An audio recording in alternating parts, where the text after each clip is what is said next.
the Patriot Sentinel interviewed Kari Rayl about how her clinic helps people. Welcome back to the Patriot Sentinel. If you've been with us for a while, you know we've always been about the watchdog for truth. But I've realized that the real battle for our future isn't happening in Washington. It's happening right here in Oklahoma, in our businesses, our doctor's offices, and our schools. So we're going to pivot. We're moving from just talking about the problems to actually interviewing local leaders who are actually solving those problems. You know you need to be publishing content to grow your business, but you're just too busy running your business to sit down and write articles. So today's episode is brought to you by the Patriot Sentinel. We also do PR work. Um, so you sit down and you watch lesser experts get the clients, get the stages, and get the revenue that should be yours. We have developed a new software called Digital Twin Technology. So you're not hiring ghostwriters. We've built a custom AI model of your brain. You give us 15 minutes of voice notes a month, and we turn it into 30 days of world-class articles, social posts, and press updates in your exact voice. It's the only way to build massive authority without the burnout. So if you're ready to stop being the best kept secret in your industry, I want you to call me directly to claim your digital twin. You can find me on the internet, or you can call me at 405-761-4401. And let's get to today's leader. Today's guest is Kari Rayl, a functional medicine expert and the founder of Genics. Carrie is a healthcare disruptor, is the best sense of the word. After realizing that traditional doctors received almost no training in nutrition, she didn't complain. She took action. She is now a lobbyist for the Patient Choice Coalition and runs a genetic-based nutrition clinic that replaces the pill for an ill model with data-driven solutions. Carrie, welcome back to the Patriot Sentinel. Thank you. Let's dive in. So, Carrie, you begin your journey when you realize that most physicians graduate without formal nutrition education. With the rise of chronic illnesses we see today, why is now the critical moment for patients to fire the one-size-fits-all model and take ownership of their own biology? Not only do they not have a class in nutrition, it is an elective if they choose to take nutrition, but they do not learn disease prevention or disease reversal. Mhm. So when you're going to your doctor trying to stay well and prevent disease or reverse it, it's like calling your plumber to do your electric work. They don't know how to do that. They're not trained in that. I'm not trained to do brain surgery, so you wouldn't call me for that. That's true. All right, let's get back. So the first topic I want to ask you about, you called it the normal lab problem. A lot of people listening have a problem, have probably gone to their doctor feeling terrible, fatigue, brain fog, and gut issues, only to be told your labs look normal. You're fine. In your functional medicine work, what is actually happening in that gap between normal labs and how the patient actually feels? Well, the biggest problem is insurance is acting as a healthcare provider. Our providers are not even allowed to be providers anymore. And so I have MDs and DOs that reach out to me to run the labs so insurance companies don't sever their contract. So if they run Mm. more than consumption markers, and what I mean by consumption is your labs are high because you're eating wrong. LDL, triglycerides, you ate too much fat. A1C, Mm. glucose, you ate too much sugar. None of those tell me any organs are being damaged or a disease is starting. But that is all insurance will allow a doctor to run. And so they have to seek out people like me for all the advanced testing to know is my patient really well or not. So, do you do that testing in the office? So, what's the Yep. process? It's urine, stool, saliva, a serum, dry blood spot. It really just depends on what we're dealing with the patient, what we need to look at. Okay, makes sense. Now, genetic testing versus the guesswork. You specialize in genetic based nutrition at TrueGenics. We see a lot of genetic advice on Instagram, like everyone should go to keto or everyone should go to vegan. How does looking at a patient's genetics change the game? Can you give us an example of how a healthy food for one person might be poison for another based on their DNA. Sure. Yeah. We got several examples, but most commonly I get patients that swipe up on TikTok and hear go carnivore. Now I'm hearing vegetables are poisonous, crazy stuff, you know? And I'm like, just because somebody put on a white coat doesn't mean that they're telling you the truth. They're marketing their wares, right? So when you hear anyone say everyone should eat X, run. The only thing we all homogeneously need is clean air and clean Hmm. water. And so when you look at genetic expression, I'm able to see your actual macro ratio of what your DNA needs to be optimal. And I can tell you, I've done thousands of these. I've never, ever had a patient need a keto diet, carnivore diet, an Atkins diet.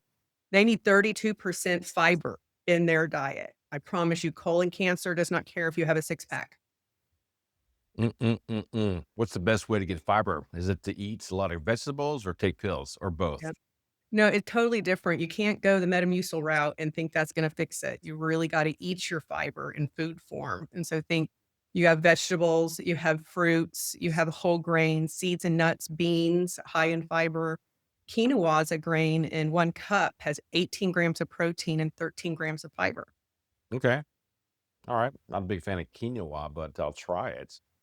Anything to feel better. But going back to the tests, so you have multiple ways of collecting their DNA, but why and how can you get that from a stool sample? Oh, no, that's different. No, DNA is a sputum, it's saliva. It's a swab inside the Okay. mouth. I just want to Yeah. be sure. So when they come to you to do the genetic testing, you actually swab their mouth, right? Yes, yeah. So when will you take any other forms of bodily fluids? You had mentioned earlier, Really depending on, if somebody comes in and they're saying, "Look, I'm dealing with some urgency and some incontinence," we're gonna be doing a stool test. If they come in and say, "Look, I can't lose weight. I've done everything under the sun," we're gonna be looking at inflammation and hormone markers on top of the DNA. And everything gets layered back into your DNA because that's your baseline. That's the reason why your labs are out of whack. And so the now, big first mistake is don't treat the lab marker. right? Okay, that makes sense. The DNA testing. Um, so how long from the time they come into the office to the time you get back the results, and what do you do next after you get the results? Yeah, there is a 4-week lag time of getting those results back, the DNA in particular. Right, So during time, that 4 weeks, I have patients only focus on food rotation. There's this big popular hit out there, food sensitivities. Food sensitivities are just made 'cause you eat the same thing every day. right, If you eat every day, you have high sensitivity to broccoli. And so I always tell them, save that $500, just start food rotating because what's gonna pop up on that test is what you eat every right, day. right. And that's the hardest thing for most people because we like what we like. We wanna eat eggs every day for breakfast and do the same thing every day, but that is the worst thing for our microbiome. Okay, explain that again. So you're saying, so here's my daily schedule. I do have eggs every day with either bacon or sausage. Okay. Do you think, are you saying I have to switch that up? Yes, if we did a food sensitivity test, you'd be reactive to egg yolk and egg white. Wow, didn't know I'll do that. That was actually worth this interview. I did not know that. So, advocacy and patient choice. You're not just, a practitioner, but you're a lobbyist fighting against insurance abuse. What is the biggest blind spot patients have when it comes to their insurance? What rights do they have that they don't even know about? Right. Well, right now, the Patient Choice Coalition, that's who I lobbied for.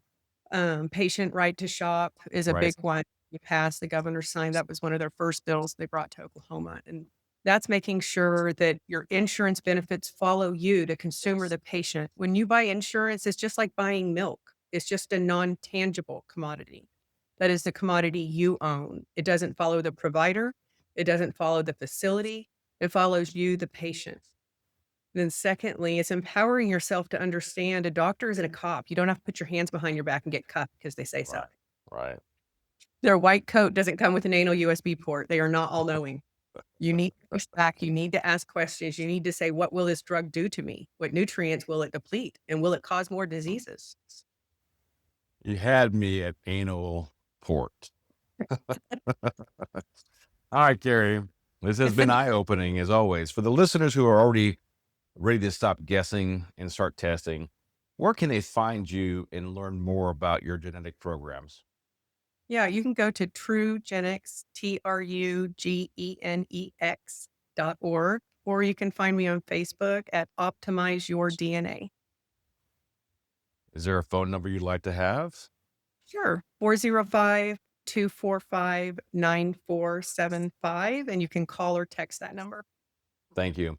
We're going to have to wrap it from here. So I want to thank our guest, Kari Rayl, for joining us and reminding us that health service people first. That health serves people first. You can learn more about her at truegenics.com. And if you win the alphabet lottery, we'll post that. Or if you don't win the lottery, we'll post her link to her sites. That is a tongue twister.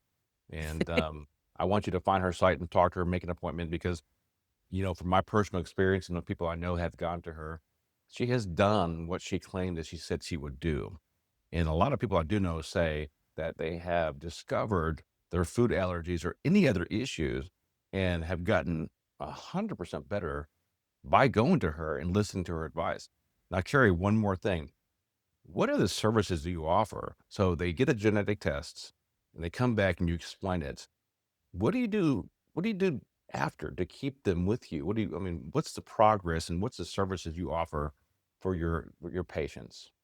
Well, what's really unique is the DNA comes with an app you put on your phone, and it does all your grocery shopping. It'll even mail you your groceries from Whole Foods, Walmart, Amazon, or Instacart.